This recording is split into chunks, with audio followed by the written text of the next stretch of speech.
Als er iemand in de kaai staat en du voelt dat het niet goed gaat, dan dood gaat. Als ze iemand met vragen waar de hobby is vervlogen, dan dood gaat. Als ze wens wat kan gebeuren, laat dan even van die geuren om de ons op te beperken, laat ik zien of laat ik merken. Ik zeg niet maar één ding, doodgaat.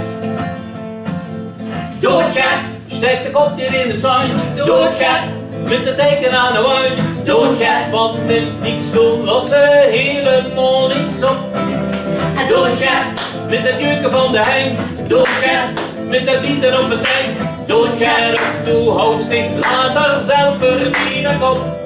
Dus doodgaat, doodgaat, Spreek eens mensen. doodgaat, doodgaat, Dat is heel ingewikkeld gemaakt. doodgaat.